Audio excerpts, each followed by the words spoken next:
Graças e paz novamente, irmãos. Senhor Jesus te abençoe. Que bom que você está aqui. A gente vai poder aprender junto do Senhor hoje. No livro de Oséias. Nós iniciamos os profetas, acabamos os profetas, maiores. Passamos por Daniel, iniciando os menores. E agora vindo para Oséias. Oséias capítulo 14, versículo 9 vai dizer o seguinte, ó. Quem é sábio, que entenda essas coisas, quem é prudente, que as saiba, porque os caminhos do Senhor são retos, e os justos andarão neles, mas os transgressores neles cairão. O final de tudo do livro de Oséias, você vai aprender aqui, Então vamos iniciar lá. Quantos capítulos tem Oséias? Não vou falar não, hein? Olha lá no celular não, hein? 14.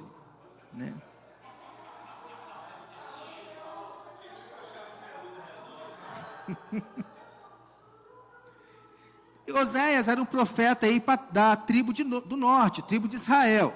Mas nós vemos que houve a separação da tribo do sul da tribo do norte, Israel, Samaria, e aqui Israel, tribo do norte. A palavra-chave do livro de Oséias é volta. Volta ao amor. Fala muito sobre arrependimento. Fala muito sobre aliança, fidelidade. Mas eu queria destacar aqui essas duas palavras aqui no livro de Oséias. O autor é o próprio Oséias, cujo seu nome significa salvação na língua hebraica. Ele é contemporâneo ali do profeta Amós, que vem aqui um pouquinho depois na nossa Bíblia. Também contemporâneo de Isaías e de Miqueias, outros dois profetas.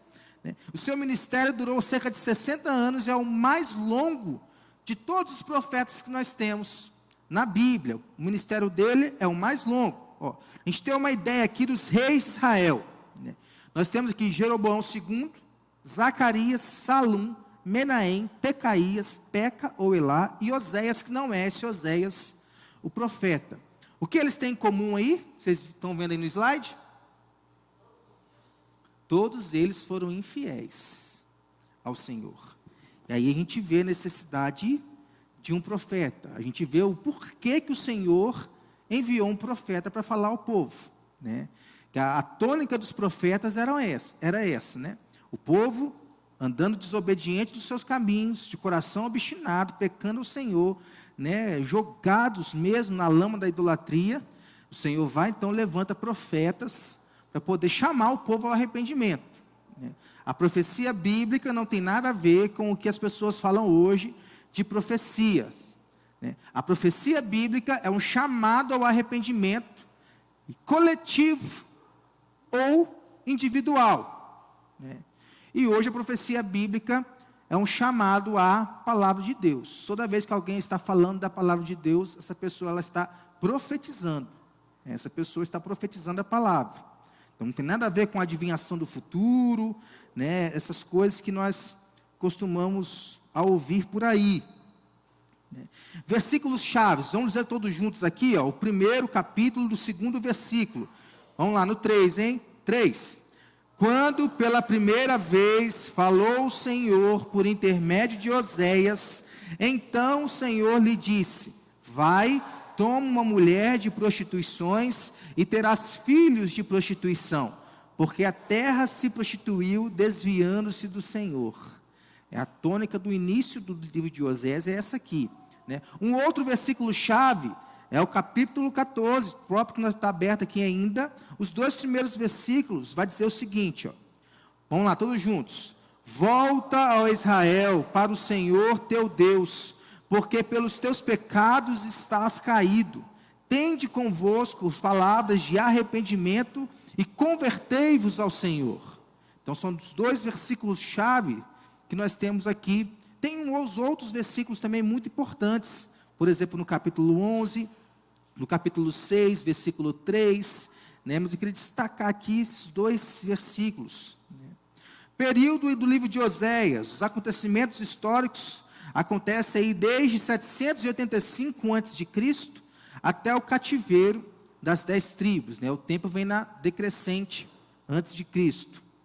Aproximadamente até o ano 710, aí, antes de Cristo.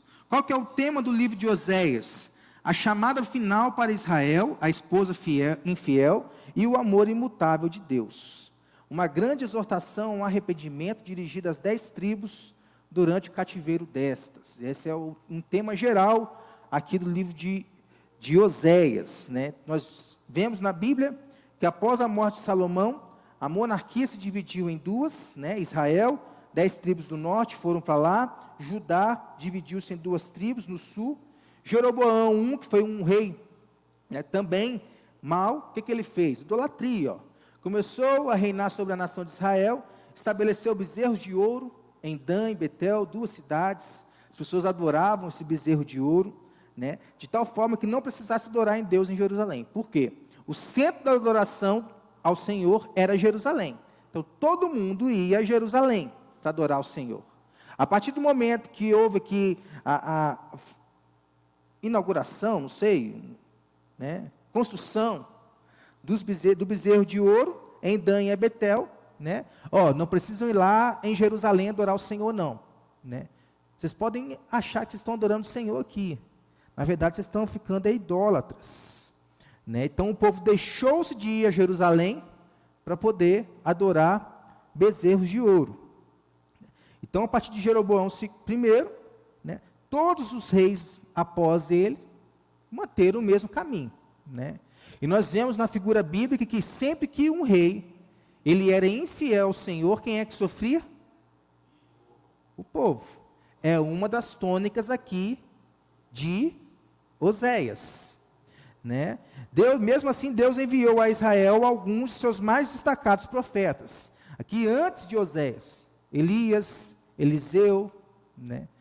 Eliseu, discípulo de Elias, Amós. A história de Amós é muito legal também. No reinado de Jeroboão II, então, houve um curto período de estabilidade e prosperidade.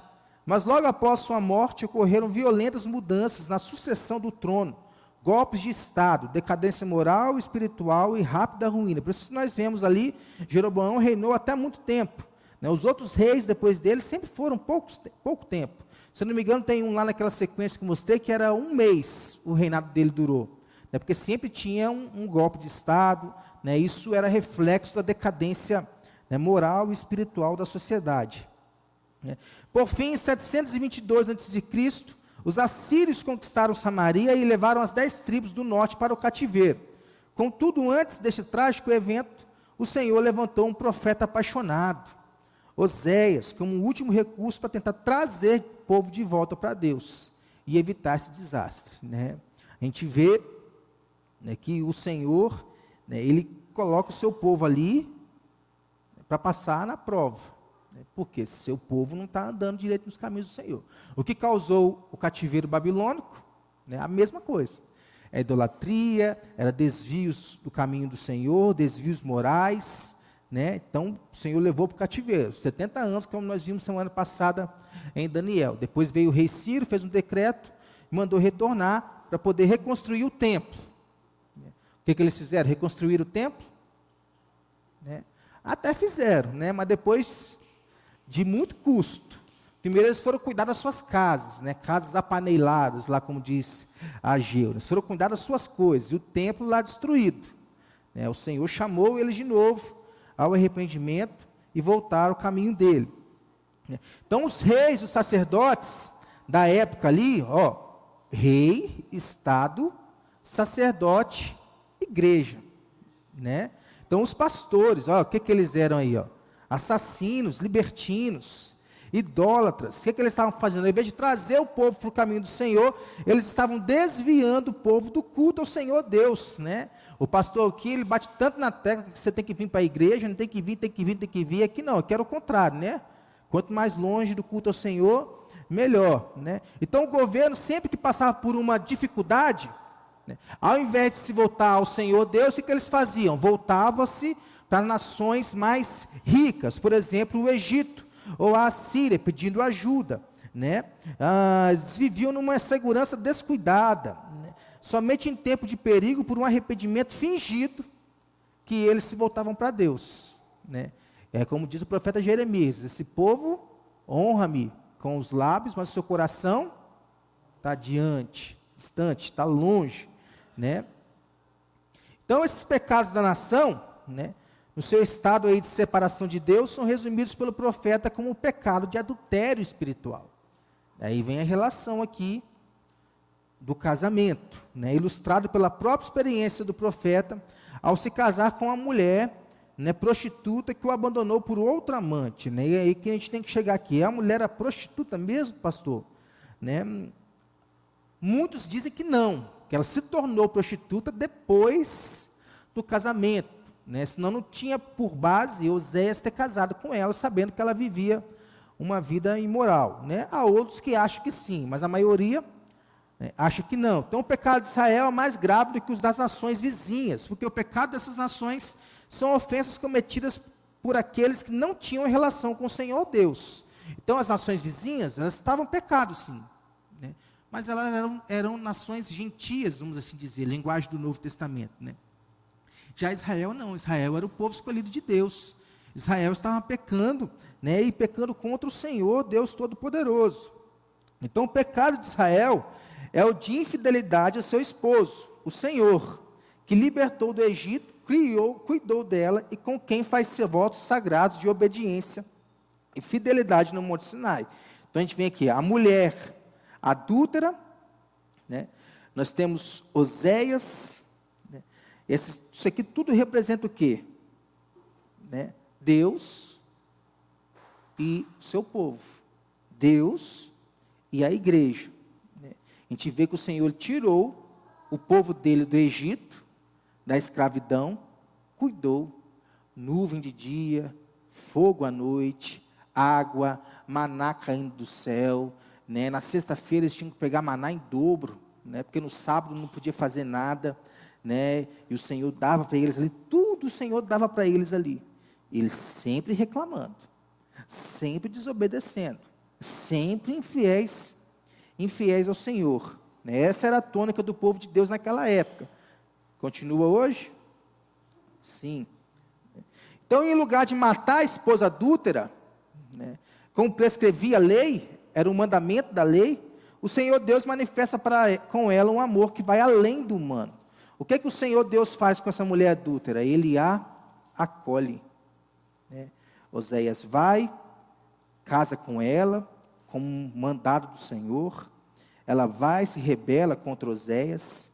O que Oséias faz? Vai lá onde ela está, se prostituindo, compra ela de volta. Essa linguagem aqui de comprar, né, tem a mesma ideia daquilo que o Senhor Jesus faz conosco. O Senhor Jesus nos comprou, só que diferentemente daqui, o Senhor Jesus nos comprou com o seu sangue, não foi com dinheiro, né, não foi com moedas, né? Então esse é o caminho que o homem, ele tem, né? Ele pode se desviar do Senhor, mas o Senhor está de braços abertos para acolhê-lo novamente, né? É a mesma situação aqui. Oséias descreve as condições sociais de sua época. Líderes corruptos, tem aquele versículo, né? O meu povo perece por falta de conhecimento. Instabilidade familiar, imoralidade generalizada, conflitos entre ricos e pobres. A história de Amós entra aqui, ó. Os ricos oprimindo os pobres, né? A idolatria era muito comum e os sacerdotes falhavam na tarefa de guiar o povo no caminho da justiça. Então Oséias oferece para o seu povo aqui esperança, visando motivar seu povo a voltar-se novamente para Deus, né? O nome Oséias significa Jeová salvação ou salvação, né? E essa foi a principal mensagem do profeta, né? Aí, logo no capítulo 1, nós temos uma descrição aqui, eu vou ler, ó. Palavras do Senhor que foi dirigida a Oséias, filho de Beri, nos dias de Uzias, Jotão, Acás e Ezequias, reis de Judá, e nos dias de Jeroboão, filhos de Joás, reis de Israel. Quando pela primeira vez falou o Senhor por intermédio de Oséias, então o Senhor lhe disse: vai, toma uma mulher de prostituições e terás filhos de prostituição, porque a terra se prostituiu desviando-se do Senhor. Foi-se, pois, e tomou a Gomer, essa era a mulher de Oséias, né, filha de Diblaim, e ela concebeu e lhe deu um filho. Qual que era o nome do primeiro filho dela? Disse-lhe o Senhor: ponho-lhe o nome de Jezreel, porque daqui a pouco castigarei pelo sangue de Jezreel a casa de Jeú, e farei cessar o reino da casa de Israel. Então o primeiro filho dela era Jezreel, né? Que significa, ó, Deus dispersa, né? É o nome da cidade real de Acabe, onde Jeú praticou suas maiores crueldades, e os assírios derrotaram os exércitos de Israel. Continuando aqui, versículo 5. Naquele dia, quebrarei o arco de Israel no vale de Jezreel. Tornou ela a conceber, e deu à luz uma filha. Disse o Senhor a Oséias: põe-lhe o nome de desfavorecida, porque eu não mais tornarei a favorecer a casa de Israel para lhe perdoar. Essa palavra aqui, desfavorecida, é Lohuama, né? É sinal da retirada da misericórdia de Deus para o seu povo. Deus não vai agir mais com misericórdia com eles, né? Continuando aqui, versículo 7. Porém, da casa de Judá me compadecerei e o salvarei pelo Senhor, seu Deus, pois não salvarei pelo arco, nem pela espada, nem pela guerra, nem pelos cavalos, nem pelos cavaleiros. Depois de haver desmamado a desfavorecida, concebeu e deu à luz um filho. Disse o Senhor a Oséias: põe-lhe o nome de não meu povo. Olha um nome bom para você colocar no seu filho aí, Tiago. Porque vós não sois meu povo, nem eu serei o vosso Deus. Essa palavra aqui no hebraico pode ser também chamada de Loami, né? É sinal de que Deus já não chamaria seu povo. Então os três filhos de Oséias aqui tinham tudo para ser, né, ruins na vida, né? Começar pelos seus nomes, né? Ninguém aqui, eu tenho certeza, que colocaria, né, o nome dos seus filhos de Jezreel, Lohuama ou Loami, né? Nem Sanderson, né? Oséias exerceu seu ministério em Samaria durante o período caótico. Então estava um caos danado ali, dentro do povo de Deus. Mas nos seus últimos dias retirou-se para a Judéia, de onde provavelmente escreveu esses livros, esses trechos aqui, esses versículos, né? Esses versículos não, o texto, né? Porque a divisão em versículos, como nós já vimos aqui no estudo bíblico, veio bem depois, né? Oséias era um profeta amoroso e muito sensível. Alguns o chamam de o Jeremias do Reino do Norte, né? Outros o chamam de o João Batista, né? João do Novo Testamento, por causa dessa relação de amor, né? O Oséias era bem amoroso aqui. Provavelmente o autor, que é o próprio Oséias, né, ele teve a intenção aqui de contar um relacionamento como se fosse realmente uma história de amor com idas e vindas, né? Oséias tinha o mesmo coração quebrantado de Jeremias quando profetizou no período dos filhos de Israel. Para ele, o pecado não era apenas desobediência da lei divina, mas traição contra o amor de Deus. É por isso que tem essa simbologia da traição, da prostituição, né, do adultério. É a mesma analogia que, por exemplo, Tiago faz lá no capítulo 1, se não me engano, quando fala que nós somos adúlteros, né? Adúlteros por quê? Porque nós não estamos andando com o Senhor, ou seja, nós estamos traindo o Senhor com as coisas, né, deste mundo, né? Oséias então procurou desesperadamente levar o povo de Israel à convicção de pecados e ao arrependimento antes que o julgamento final chegasse, né? Oséias foi um dos mais singulares profetas do Antigo Testamento, né? Pois ele recebeu uma ordem expressa: vai lá, pega Gomer, casa com ela, né?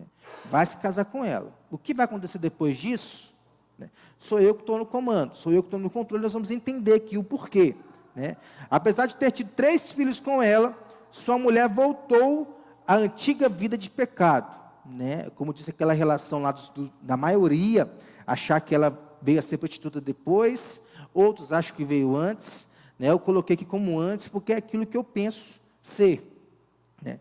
Mas também no segundo mandato de Deus, Oséias foi atrás dela, encontrou no mercado de escravos, comprou-a novamente, a restaurou para a sua antiga posição de esposa, né? E o relacionamento de Oséias e de sua esposa infiel ilustra o amor de Deus em face do adultério espiritual das tribos do norte, totalmente desgarrada do Senhor, totalmente voltadas para uma vida de idolatria, para uma vida sem santidade, uma vida depravada moralmente, né? E Deus quer mostrar o quê? Que Ele não havia desistido de Israel.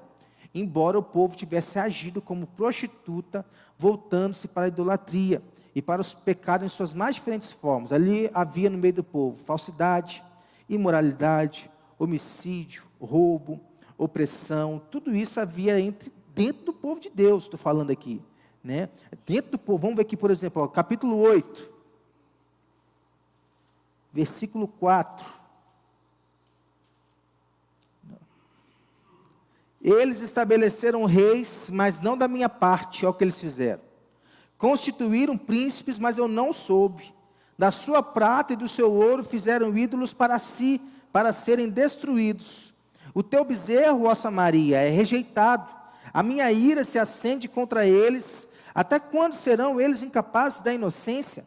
Porque vem de Israel, é obra de artífice, não é Deus, mas em pedaços será desfeito o bezerro de Samaria. Então, aqui o Senhor está falando que o castigo está bem próximo, vai acontecer, né, por causa da sua idolatria, por causa da sua vida contra o Senhor, adulterando contra o Senhor. Então a vida e a família de Oséias foram um sinal para Israel, pois ele sentiu na pele a dor de Deus quando seu povo se afundava cada vez mais no pecado. Era o mesmo que acontecia com a sua mulher Gomer. Imagina Oséias lá, Oséias sabia, né, com quem Gomer estava se prostituindo, né? Alguns dizem, por exemplo, que Jezreel, ele não é filho de Oséias. Alguns dizem que Jezreel, ele é filho de Jezreel, né? O nome do pai foi dado ao filho, né? Então Oséias está vendo aquilo tudo acontecendo no seu casamento. É a mesma coisa que Deus vê acontecer quando nós não andamos no caminho dele, né? É a mesma relação, né? Da mesma maneira que Oséias continuava amando sua esposa adúltera, Jeová também continuava amando a Israel. Então Deus o chama de volta. O Senhor faz isso através de Oséias, aqui, 15 vezes. Nos 14 capítulos que nós temos aqui, 15 vezes o Senhor está chamando de volta o seu povo e oferecendo misericórdia, oferecendo perdão, oferecendo salvação. É a mesma coisa que faz conosco hoje. O Senhor sempre está nos chamando de volta, oferecendo misericórdia, perdão e salvação, né? Todavia, né, muitas vezes nós queremos e gostamos de andar longe dos caminhos do Senhor, né? É admirável encontrar aqui nesse período do Antigo Testamento, né, tanta coisa parecida com a mensagem de graça do Novo Testamento, porque as pessoas costumam olhar para o Antigo Testamento e achar o quê? É só guerra, é só morte, é um matando o outro, né, fazendo mal contra o próximo. Mas aqui nós vemos nada mais, nada menos do que uma mensagem de graça, né? Imagina você, eu não sei, né, vocês, né, eu espero não passar por isso um dia, né, mas eu perdoaria a traição, né? Não se atreva. Eu perdoaria uma traição, né? Você perdoaria uma traição? Né? Vai da particularidade de cada um, né? Aqui nós vemos que Oséias, ele fez aquilo que o Senhor faz conosco. O Senhor está de braços abertos para nos perdoar. Isso é graça, né? Isso é misericórdia, isso é perdão, né?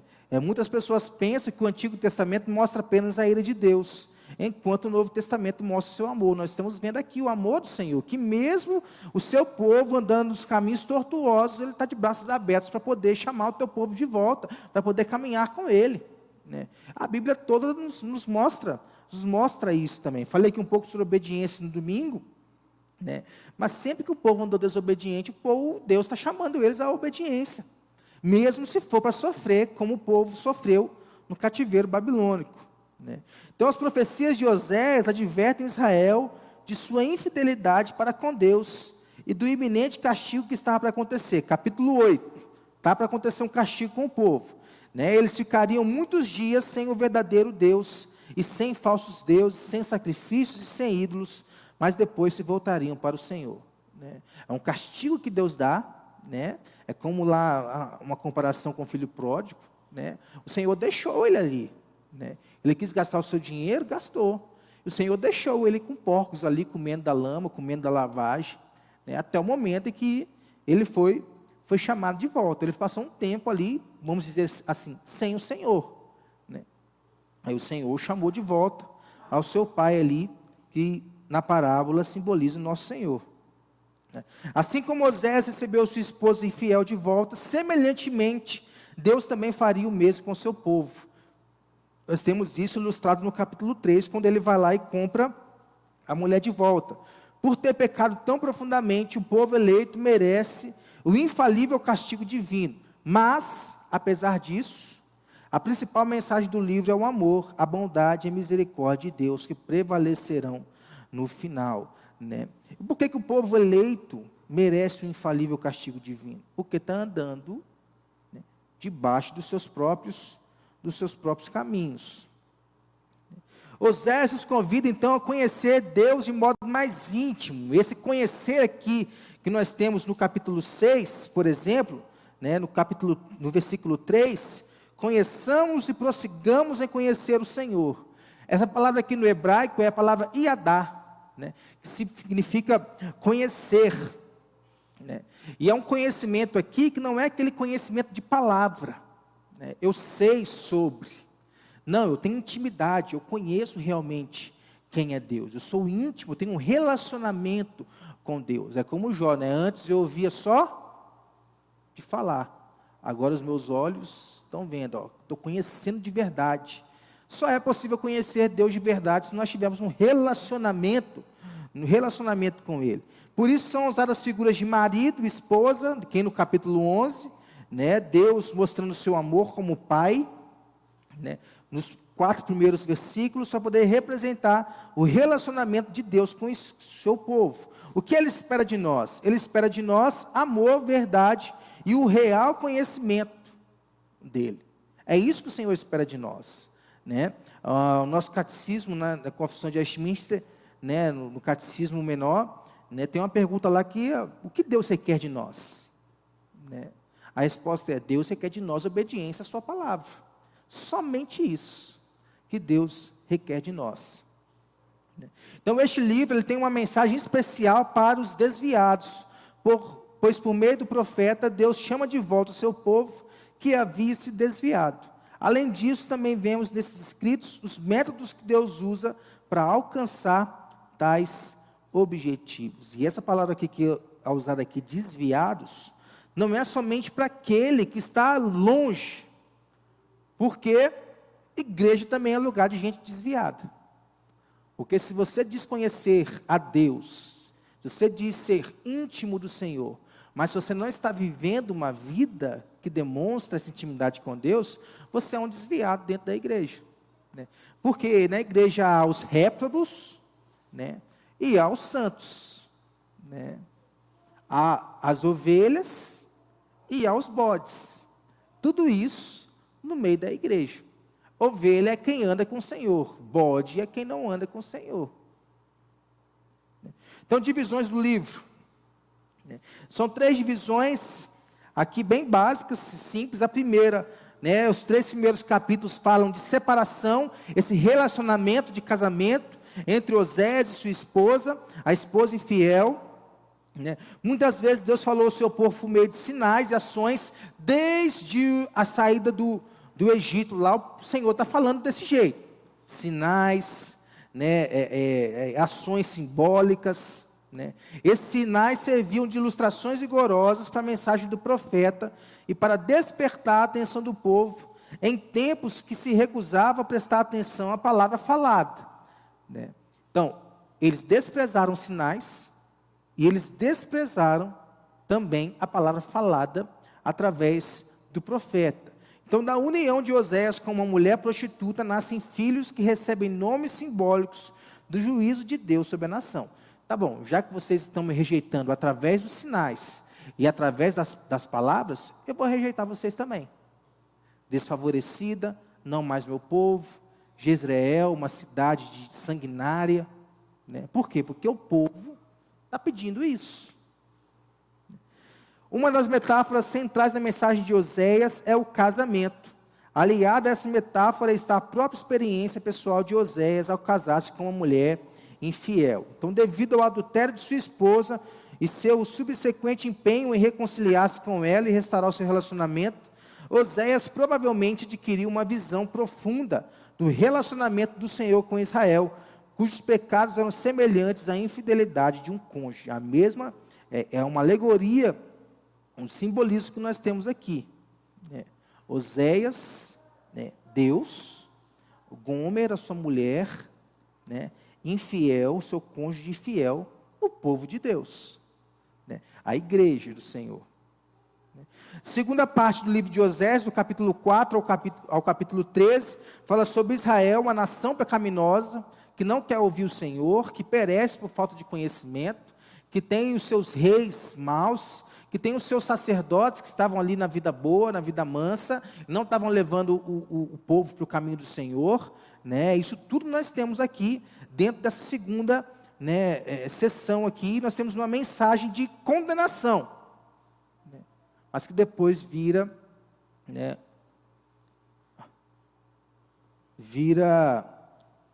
amor, vira perdão. Então essa sessão consiste de muitos discursos de difícil análise. Podemos resumir da seguinte maneira: o pecado, a culpa de Israel e a exortação do Senhor para que eles se arrependam, o Senhor chamando eles de volta. O povo de Israel rejeitou o conhecimento e a verdade do Evangelho que havia recebido e cometeu grandes pecados e iniquidades. Então Oséias conclama Israel a retornar ao Senhor, que é a última parte, finalzinho do capítulo 13 e o capítulo 14, que é a nação restaurada, a nação agora voltando para os caminhos do Senhor, é a reconciliação do povo de Deus, é a reconciliação de Israel, é a reconciliação de Gomer. Então, embora Israel se tenha destruído por meio do pecado e morrido como nação, Deus o trará a ressurreição nacional, como alguém que ensina uma criança a orar. A gente fala com Daniel hoje, antes, aliás, o que ele tinha que orar. Hoje ele já faz suas orações sozinho. De vez em quando nós damos uma cutucada aqui, você esqueceu disso, você esqueceu daquilo. Aí ele vai falando, mas ele vai desenvolvendo. Então o Senhor Deus dá a Israel as palavras exatas que deve usar ao voltar-se para ele. Os 3 primeiros versículos aqui do capítulo 14. Volta, ó Israel, para o Senhor teu Deus, porque pelos teus pecados estás caído. Tende convosco palavras de arrependimento e convertei-vos ao Senhor. Diz ele: perdoa toda iniquidade, aceita o que é bom e em vez de novilhos, sacrifícios dos nossos lábios. A Assíria já não nos salvará, não iremos montados em cavalos e não mais iremos à obra das nossas mãos. Tu és o nosso Deus, por ti o órfão alcança misericórdia. E isso aqui que era importante. Porque o povo estava no sacrifício. Vão sacrificar aqui, vão sacrificar ali, porque o sacrifício, o Senhor vai nos aceitar. Mas aí qual que é a palavra? Misericórdia é o que eu quero. Não quero sacrifício. Essa é uma das tônicas aqui de Oséias também. O Senhor proclama como vai punir o povo de Israel por seus pecados, no entanto, Ele também expressa a sua misericórdia e bondade. O Senhor relembra aqui que tirou o povo de Israel do Egito, Serei para Israel como orvalho, ele florescerá como lírio e lançará suas raízes como cedro do Líbano, Mas eles rejeitaram o Senhor seu Deus. Por intermédio de profetas, visões e simbolismos, o Senhor ensina e orienta seu povo. O Senhor vai nos resgatar da morte. O povo de Efraim vai se arrepender dos seus pecados nos últimos dias. E quando fala aqui que o Senhor vai nos resgatar da morte, não é da morte, aquela que nós conhecemos, é da morte eterna. E somente Ele que pode fazer isso. Contribuições teológicas aqui do livro de Oséias. Então, o que Oséias nos mostra? O conhecimento de Deus. Conhecimento de Deus não é só informação. Você pode saber muito aqui, mas se você tiver pouco aqui, não vai adiantar nada. Então, no Antigo Testamento, conhecer é viver um relacionamento íntimo com algo ou alguém. Yadá. É conhecer de verdade. É relacionamento. É aquilo que o Senhor quer com nós. A vida cristã é uma vida de discipulado. Uma vida de discipulado é uma vida de relacionamento. A loucura da ingratidão, né? Tanta coisa que o Senhor tinha feito de bom com Israel, né? O que Israel fez? Acreditou a Baal, né? O que eles fizeram? Blasfemaram contra o Senhor, olha aqui, ó. Israel acreditou a Baal o que Deus fizera. Aliás, quanto mais Deus abençoava, mais Israel corria atrás dos ídolos. Tem gente que hoje é assim, né? Deus está ali, abrindo portas para ela, mostrando para ela o caminho que ela tem que seguir, e ela está andando ingrata. Ela está andando longe dos caminhos do Senhor. Aí, quando tudo está mal, ela vai querer andar com o Senhor, vai correr para o Senhor. A futilidade da mera religião, na base de sacrifícios e não da intimidade, né? Hoje também nós podemos encontrar pessoas assim que, onde eu estava vendo, tive uma aula do seminário, né, falando um pouquinho sobre contentamento, sobre alegria, inclusive alegria dentro do culto cristão, né, e foi falado isso, né? As pessoas estão na base dos sacrifícios da religião, né? Aí acham que ir à igreja, né, fui na igreja, fiz minha parte, cantei os louvores, fiz minha parte, né? Ouvi a palavra, fiz minha parte, né? Mas a religião em si não traz contentamento, não traz alegria. Ela fez isso como se fosse por uma obrigação. O que é que traz alegria, traz a plenitude, né? É quanto Deus é glorificado em nós. E quanto mais Deus é glorificado em nós, mais nós podemos nos alegrar nele.